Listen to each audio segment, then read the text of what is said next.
Y es un escenario singular, impar. Yo siempre le digo que si hay una salida, esa salida probablemente va a tener la misma naturaleza que nos ayuda a describir este escenario con el cual convivimos. Y cuando analizamos justamente lo que nos pasa, lo que podríamos decir es que en algún caso están todas las posibilidades nuevamente abiertas. Están todas las alternativas dadas como para que un sector o toda la sociedad pueda de alguna manera elegir. Pero está también claro que en algún caso hay muchísima más incertidumbre que antes. Y la cultura humana, yo siempre le digo, ha trabajado ¿para qué? Bueno, para que esa incertidumbre quede reducida a su mínima expresión. En eso va la cultura humana. ¿Por qué? Porque el ser humano, por definición, por naturaleza, por la propia condición humana, tiene a la incertidumbre como madre, como guía. No sabe lo que le va a pasar en la vida. Por eso entonces trabaja para tratar de acotar justamente todo eso. Y cuando proyectamos hacia adelante, lo curioso, lo que se repite permanentemente es que muchas veces esa proyección es el resultado de llevar hacia adelante aquello que vivimos, aquello que ya registramos, aquello que ya experimentamos. De alguna manera lo que hacemos es repetir lo que pasó y tratamos de afianzar eso y bajar un poquito el nivel de incertidumbre diciendo, bueno, lo que pasó es lo mismo que va a pasar.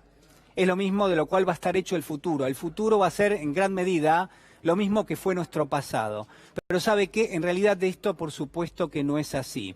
Hay en este contexto una disputa. Es una disputa por generar algún tipo de, yo digo, en todo caso, de recorrido, de expectativa, de proyecciones, por generar algún debate que tenga que ver constructivamente con todo eso. Y hay aquellos que quieren darlo ese debate, están aquellos que de alguna manera quieren contribuir a que discutamos cómo va a ser ese futuro después de esta pandemia, después de este COVID-19, y están aquellos que lo que dicen es, miren, cuando yo proyecto el futuro, es prácticamente lo mismo que ha pasado. Es más, queremos que eso vuelva a suceder. No nos damos cuenta porque no está dicho, pero sí está propuesto y sí está en las actitudes. ¿De quiénes? De quienes forman parte de ese debate público. Quiero compartir con usted para que vea, para que ponga en ejercicio, para que se acerque conmigo a esta realidad que nos rodea, y que de alguna manera ejercitemos juntos esto de acercarnos a las principales voces que tiene nuestra sociedad y pensar qué es lo que nos están proponiendo en este momento tan singular. Si el gobierno propuso, en algún caso, barrer la grieta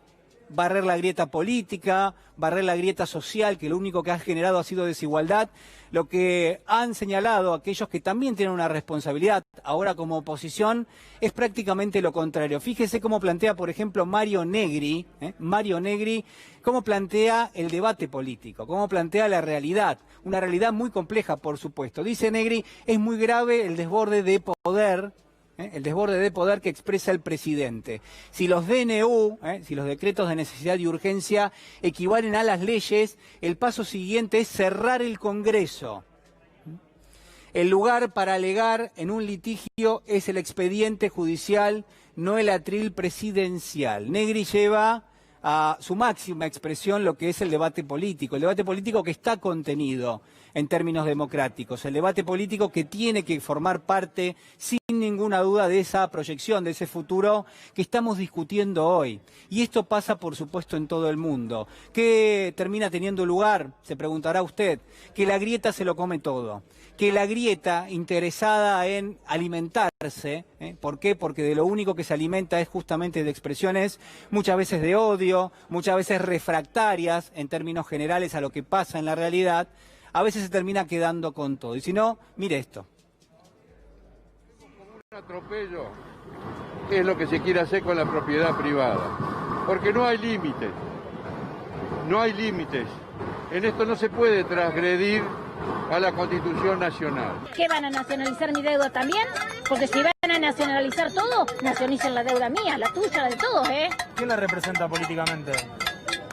A mí me represento yo sola, represento la libertad de expresión y no me gustan los totalitarismos ni las imposiciones de este gobierno.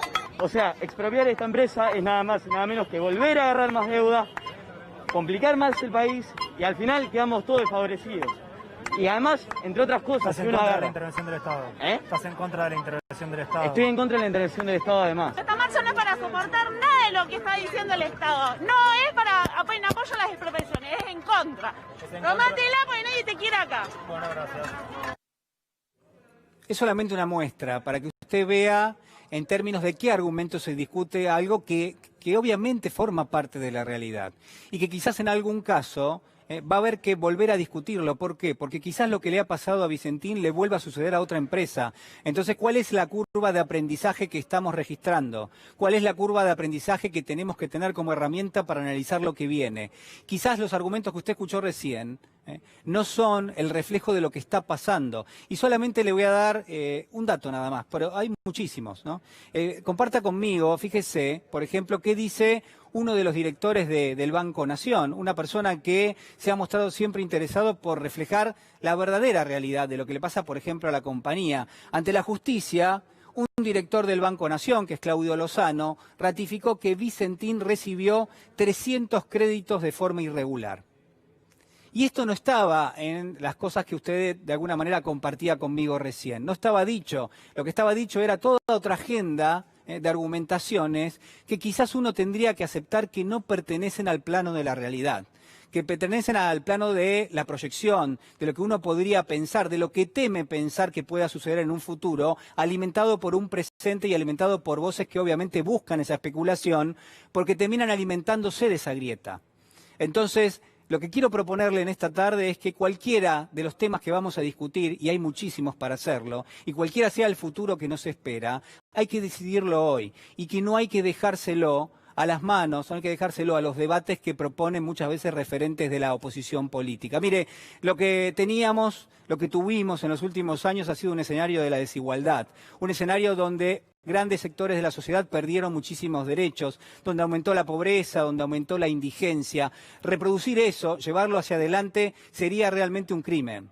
Sería realmente lamentable. Y hay un interés por proponer algo distinto. Pasa en el mundo y también seguramente pasa en la Argentina. Por eso cuando ocurren este tipo de cosas, y ahora comparto otra de las aproximaciones a la realidad, que es en este caso la de un medio de comunicación que está muy interesado en hacer parecer que el presidente toma definiciones de carácter caprichoso porque le convienen políticamente, no porque lo que se discute es la vida o la muerte, sino porque se discute es si de alguna manera esto le va a proveer algún tipo de especulación política, si le va a dar algún crédito político. Entonces se desvirtúan las discusiones, se desvirtúan los debates. Y en esta instancia donde tenemos que ver hacia adelante, donde tenemos que proyectar si lo que viene tiene un carácter progresista o si en todo caso lo que viene tiene un carácter conservador, reaccionario, discriminatorio. Mire, lo que quiero decirles es que en los últimos días ha habido más voces de esta última instancia, de este último grupo, que del primero. Y que quizás en algún caso